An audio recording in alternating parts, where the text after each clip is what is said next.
All right, guys.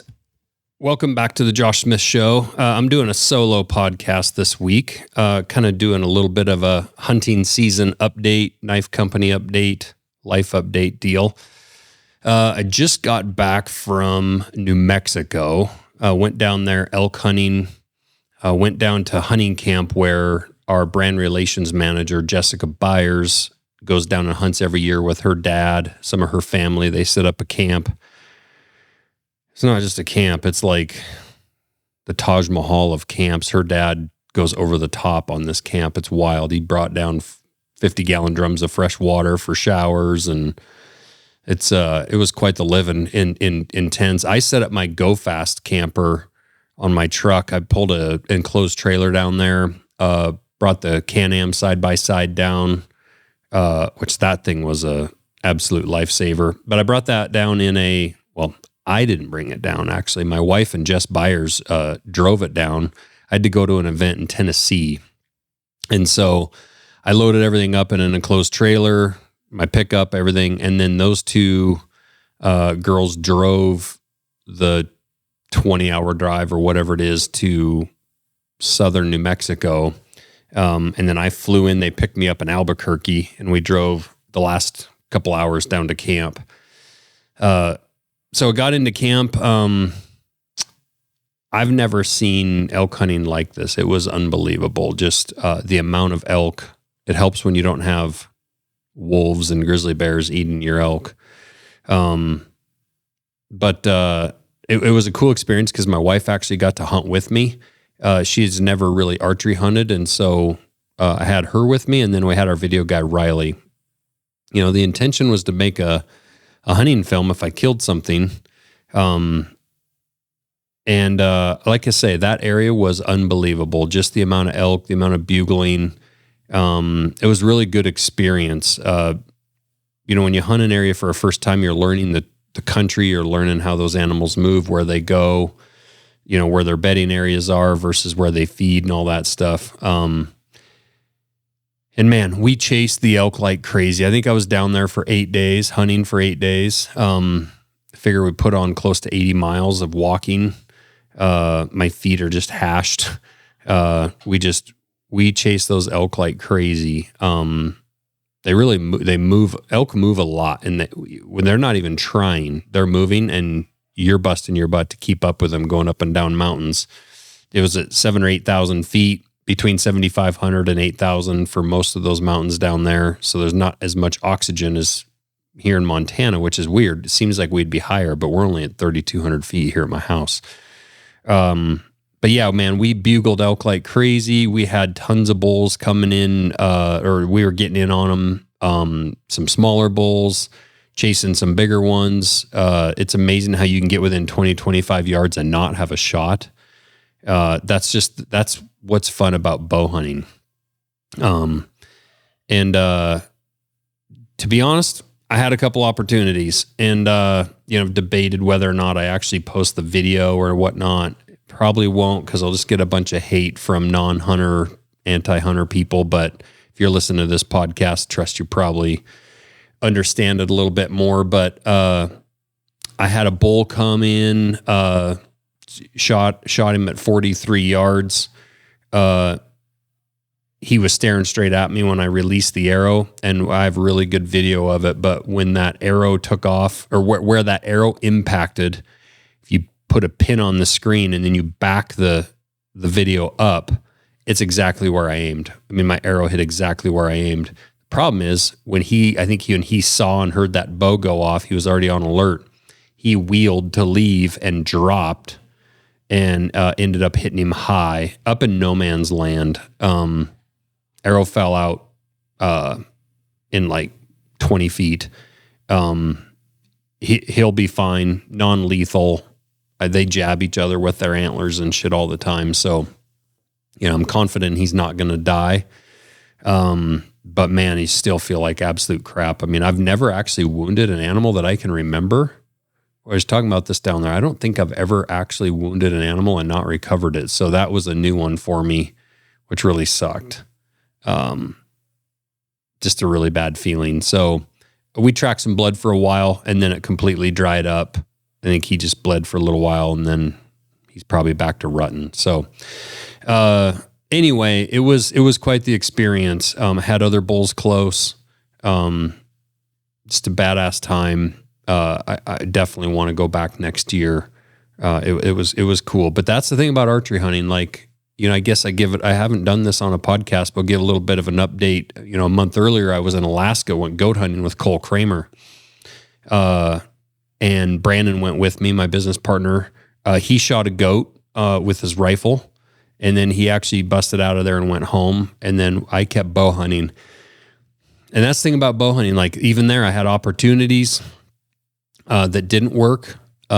We kept on those goats, and then sure enough, ended up putting a stock on a goat, and I shot that goat at 38 yards with my bow. Made a great shot, and he went a little ways and found him. But man, the bow hunting is so much harder. Like, I could have killed an elk every day, pretty much every day with a rifle down there in New Mexico, multiple bulls a day. I could have killed with a rifle, but I came home with nothing with my bow. But man, when you do connect, when you put all those pieces together, there's no better feeling. You also are so much more intimate with the animals. Like, you have to get right in with them. And we had some experiences down there where we were like in this gaggle of bulls and cows, and they're chasing the cows everywhere, and they're screaming their faces off. And, we're in an area that's not much bigger than this room that I'm in, and those things are running by and they're screaming. It's just such a cool experience. So archery hunting to me is, I love the challenge. If you see somebody that shot something with a bow, everything had to go right, and then they had to execute. I don't feel like I necessarily did anything wrong on my shot with down there in New Mexico. But what I will say is, you always can look back and see things that you did wrong, or, I went around this tree and I should have gone that way, or we went up this draw and we got winded and we should have gone up that draw or up this ridge. We got winded a ton. That's what a lot of people don't know about elk hunting. I'd much rather an elk see me. We had elk down there see us. We just stood there frozen for a little while, and then they go back to feeding. If they smell you, they can be a quarter mile away, and they just get a little whiff of you, and they're going to sneak out. They're gone. Their nose is incredible. And so you're constantly trying to play the wind. We had some really great opportunities that were spoiled right at the end because of wind. So anyway, it was an amazing, amazing time. I had to leave a tiny bit early, so I actually left all my stuff there. I flew home, and Jess and Braxton, her husband, were going to hunt another day. Jess also didn't get anything, had her opportunities as well, but they're going to drive home my truck and trailer and side-by-side and whatnot. That side-by-side, I'll tell you what, we got this Can-Am side-by-side right before I went down. Again, hunting a new area, so I didn't know if we'd even need it or what the situation was really like. And I almost put 500 miles on it because it's a big unit, and there's a lot of different areas that you can hunt from camp. And it's funny, we actually hiked over into an area. It's about a 6-mile hike. We were chasing some elk, but it's like a 16-mile drive around to get there. Because you have to run all the way down this ridge line and then catch a couple other. You're basically shooting through all the valleys to get over to where we hiked. And so I put a bunch of miles on that side-by-side. We got caught in a thunderstorm one night. We ran back to our side-by-side. Riley, our camera guy, was I guess he's not super stoked with lightning, which I don't really blame him. But we got in that side-by-side, and it was dumping rain. Thank God we had a cab. That was awesome. And then just the muddy roads and the cold mornings and stuff, being able to turn the heat on and run that thing was epic. So yeah, that was New Mexico. Alaska was incredible. That's my first time to Alaska. It was everything I hoped it to be. Went with Cole Kramer. He's a guide up there. Kramer Kodiak Guide Services. Just phenomenal experience. Like, if you can ever, if you can ever go up there goat hunting, please do it. It's about $15,000 to do it, which is a lot of money. But to be honest, like I don't think I'll probably ever be in a position I can go sheep hunt. Sheep hunts are now $50, $75, $125,000, depending on what sheep you're going after.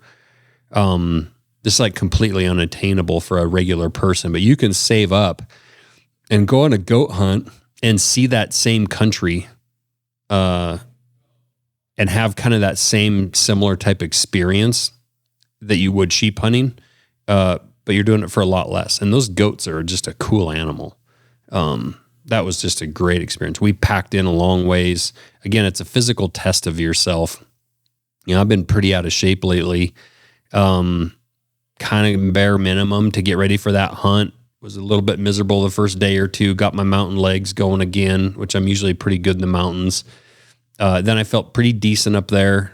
And then I just put tons, damn near 80 miles on my legs in New Mexico. And I lost 10 pounds while I was down there hunting elk. So it's also good for you physically. And then the last thing is it's that goat hunt in Alaska. And I was actually telling a guy last night, and that elk hunt in New Mexico, it's the only time I ever really get away and completely like forget everything else. Like when you're hunting like that and you're trying to figure out wind and not get seen, and you're strategizing on how you're going to get in and make your shots, you're just so solely focused that you find yourself able to peel back and relax from whether it's business stress, family stress. For me, I find the business stress enjoyable. So I don't really look at my business stress. There's a lot, and there's a lot of stress, but I don't look at it as a bad thing. Like, these are all the problems I've wanted. I don't have really any family stress. I always just worry about my kids being safe and whatnot, but I have such good kids that I don't really have problems there. And I got a great wife.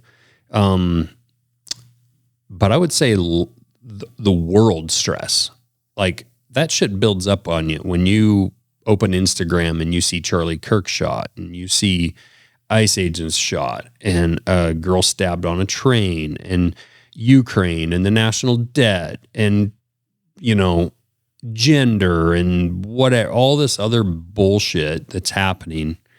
I just think it wears on us as people, especially if you care about the future of your kids and what we're going to leave for a world. The best thing for you is to get outdoors, go outside, sleep in a tent, eat a freeze-dried meal, look at the stars, take a nap on the mountain. Middle of the day, elk are laid down, lay down, close your eyes, and listen to the birds. We need to do more of that. And you don't have to hunt to do that. I mean, go hike, go put a tent on your back and go camp for 3 days, go fishing, mountain climbing, skiing, whatever. Just camp with your family. I truly believe getting outdoors is really what this world needs. And frankly, most people aren't going to do it. But those of us that do it know how special it is. And that's why the fight for public lands to me was so important. Access to public lands. All this hunting I just did was all on public land in New Mexico. And so that ability to just drive down from Montana to an area I've never hunted and just go hunt all over the mountains and put 500 miles on a side-by-side and 80 miles on my feet, and chase elk around. And, the tag is expensive to go do that. But you can also go do that and take a camera. Like, that's the thing. A lot of people say, like, well, I can't afford to do that hunt or whatever. Go chase them around, take photos of them. Like, go camp, take your kids with you, take a camera. If you can't afford the tag or whatever, just go, hey, we're going to go for 4 days in the middle of the rut, and we're going to go chase elk with a camera and just interact with them, bugle at them, call them, whatever. I mean, you don't have to be a hunter to do that.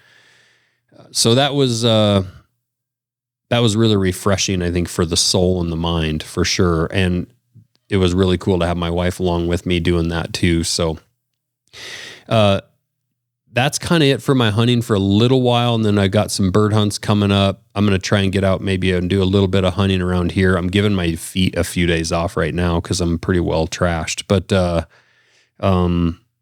have a bunch of stuff to do around my place here. And then company-wise, man, things are humming along. It's a very, very exciting time. I just went up to the building this morning and unloaded all the stainless steel equipment, sinks and countertop stuff and whatnot for the coffee shop. Got that stuff all unloaded from the truck this morning at 7:30. All the wood that my son took down from the stockyards is going up in the building. It's looking amazing. We're going to start putting carpet in upstairs next Wednesday. Stairwells are starting to get put in today. Painters are still working. Sheetrockers are still working. Electricians, but it's looking amazing. We're digging water line right now outside, getting ready to start prepping here in a couple weeks for the final parking lot. We have 2 of the 3 parking lots asphalted already. It's coming along. And then what's also really exciting is the equipment that we have en route for that building. We have some jobs open right now that we're hiring for that. And we're gearing up for this Christmas season. We've got a bunch of knives in stock, which you may have noticed on our website, and that's on purpose. We're trying to be prepared for that Christmas holiday rush, and trying to make more knives available, especially our knives that are kind of the OG knives. I want everybody to be able to get one. I've been saying for years, like, trust me, I want you to have one of our knives. We're not trying to hold out on you. And so sales are still just as strong as they've ever been. But we're getting ahead on production on some of our models, which has been the goal all along, like the old school models, the Blackfoots, the Stonewalls, the Speed Goats. Like, we're trying to have those knives available for you guys. So, the other thing I'll say is the most important thing that you can do to support us is to keep telling your friends and family about our company and keep encouraging your friends and family to buy a knife from us, or buy a knife and give it to them. Buy a knife as a holiday gift or whatever. Yes, we've come a long ways, but I'm still sitting on my home property right here, recording this podcast in my backyard. My employees are all parked out on my kids' basketball court out here and all over my driveway and down at my barn. We still need the support. We have a long ways to go, and we're not going to sit and rest on our laurels because we've somehow, quote unquote, made it. We're developing our pocket knife stuff right now. We have our, a bunch of fixturing being built for our equipment right now for our folding knife. And we're going to start prototyping that, here soon this fall, and doing a bunch of testing and making sure that we've got what we think we have. I'm very excited about that. And then 2026 should be the year of the folding knife, the year of the coffee shop, the retail store, the new building. For those of you that, I think it's April 11th. Let me look at my phone right here. Grand opening is April 11th. That's a Saturday. We're going to probably soft open sometime around the end of this year, beginning of next. But it's, January is not a good time to throw a grand opening, or December. Weather can be beautiful, or it could be an absolute blizzard up here, miserable weather. I know we're going to have a lot of people want to travel in for that. I sure hope so. We want all of you guys to be here. So, and I also want you guys to see the shop in full operation. And if we did this in January, we're still going to be learning a lot and getting a lot of this new equipment running. By April, we should be up and moving. And so I want you guys to see what this thing looks like, operationally. So we're very excited about it. I hope you guys will put that on your calendar. Come spend a weekend in Montana, bring your families, have a cup of Black Rifle coffee in our store, check out the facility. I'll be giving tours of the entire facility, all the offices, behind the scenes.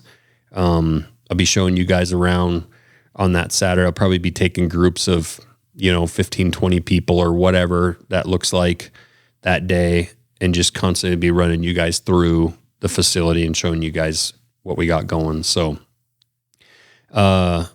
life's good. My daughter's playing volleyball. My other daughter's playing college basketball. My oldest daughter is a school teacher now. We're very proud of her, and she's still actually getting her teaching degree at the same time. She's got a couple years of school left, but they had an emergency situation where they didn't have teachers apply for a job, so she got a third grade teaching position up there. She's going to do awesome. It's really unfortunate, actually, that the state of teaching's in that spot where the pay's so low, the credit we give teachers, and the challenge that job is, especially with some real shitty parenting that happens, and we turn these kids over to teachers to educate them and also babysit them, and be role models and whatnot. So my daughter's going to do an amazing job with that. And then my boy, he just got done with golf season. He's training for basketball. He should have a hell of a year this year. It'll be his junior year. He's getting recruited by a bunch of colleges, so that's pretty exciting. That'll start around Thanksgiving. So, the last thing I'll address, I guess, people have asked me, I haven't been vocal about the Charlie Kirk situation. There's a bunch of conspiracy theories going around. I don't feel like I have anything quality to add to the topic. I see a lot of people posting stuff, and I feel like they're taking advantage of a situation to just get likes, clicks, shares, whatever. And I'm just not going to do that on the death of somebody. It's tragic. It's horrendous. So was the girls that was stabbed on the train. So is the young black kid that gets shot in the hood in Chicago every night. They're all tragic situations. All the conspiracy theories, I mean, I've seen some stuff that definitely makes you wonder, but I have no idea what I can add to that. I don't know what's true, what's not. It's just a super, super sad situation. I worry about the state that our country's in. If anything, I hope, his death and him becoming somewhat of a martyr somehow has a positive effect. And I've seen the number of kids, I've heard the number of kids signing up for Turning Point, the number of young people, I was talking to my boy who's 17, and the number of kids talking about it at school. And he was very popular with the youth.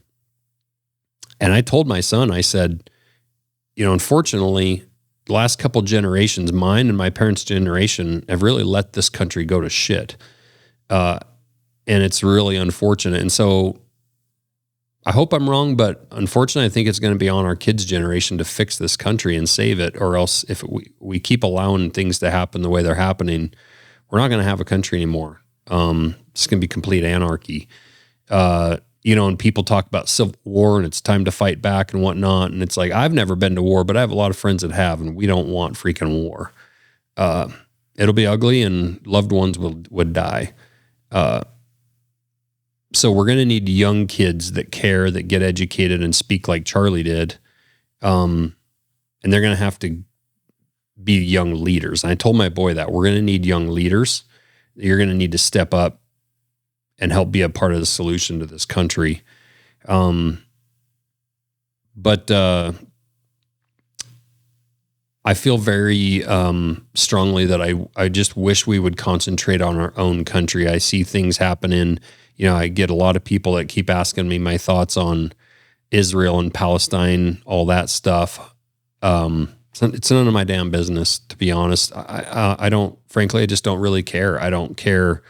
I think it's super, super sad, but that's their issue to deal with. Now, unfortunately, we're obviously meddling in it, and I don't agree with it. I'm much more of an isolationist, where I think if we need to go somewhere and take care of a problem, like a Hitler situation, fine. We'll be the first ones to do that. But I'm not. I generally try to live the life. I'm not focused on what my neighbor's doing. I'm trying to make sure things are good in my house. I think we need to do that as a country. We need to build power lines. We need to fix roads, bridges, fix the national debt. We need to figure out how to parent better, figure out how to have kids being raised not by single parents and grandmothers and grandparents raising kids. We have a lot more problems with this country. What happens in Africa, Ukraine, Russia, China, all those places, like I don't really care. I know somebody needs to care about it and pay attention.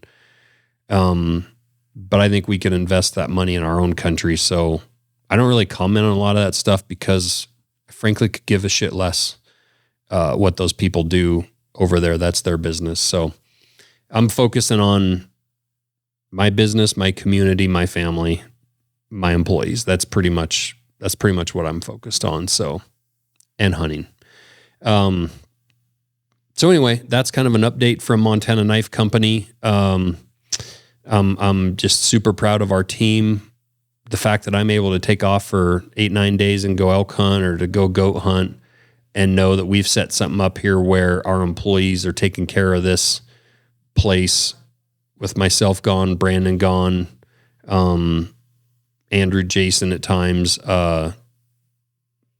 We just have a phenomenal group of humans that are working here. I couldn't be prouder to have them on the team. And